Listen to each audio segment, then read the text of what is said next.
Cette revue annuelle garde un caractère particulier en ce sens qu'elle fait le bilan de l'auto-évaluation des 4 ans et demi de régime du nouveau départ dans ce département ministériel.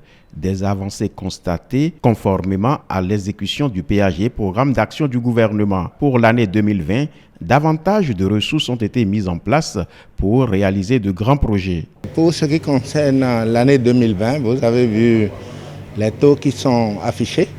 Nous avons un budget d'environ 89 milliards, mais en termes d'exécution, d'abord physique, nous tournons autour de 69% en termes d'exécution physique.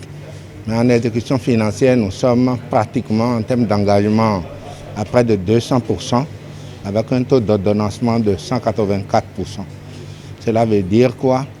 Que nous avons exécuté les projets, compte tenu de la dernière année de mise en œuvre du PTA, c'est-à-dire l'année charnière qui est 2020, nous avons mis le paquet, le gouvernement a accompagné, donc nous avons eu davantage de ressources pour pouvoir réaliser les grands projets. C'est pourquoi les taux d'exécution financière sont supérieurs au taux de réalisation physique.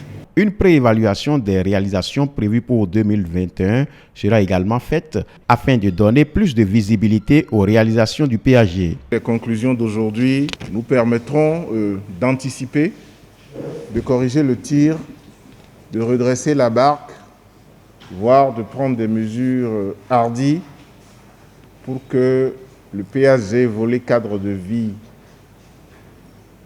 et développement durable, nous l'avons souvent dit, c'est le PAG de la visibilité, c'est le PAG du vécu concret dans nos cités.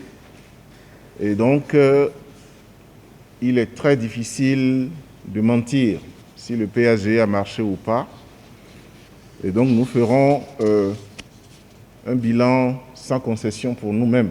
Un rendez-vous qui permettra de répondre efficacement à un certain nombre de questionnements. Nous allons donc évaluer à la fois notre efficacité, mais notre efficacité dépend de notre efficience. Avons-nous toujours été efficients? Avons-nous mis en place les mesures, les dispositions pour que l'efficacité soit au bout? Est-ce que les résultats que nous avons atteints sont durables, puisque nous sommes à juste titre sur le champ du développement durable?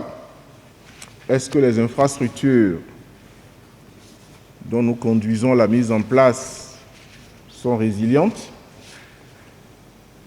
Nous apprécierons tout ça ensemble. Je voudrais quand même saluer le fait que, malgré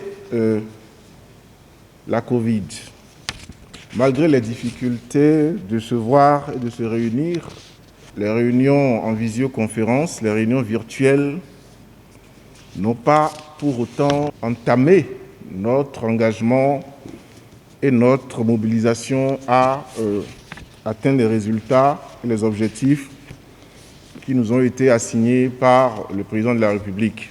Comme grands chantiers qui ont marqué ce parcours, on peut citer entre autres la protection côtière, l'aménagement touristique, tant des zones balnéaires que des axes protégés.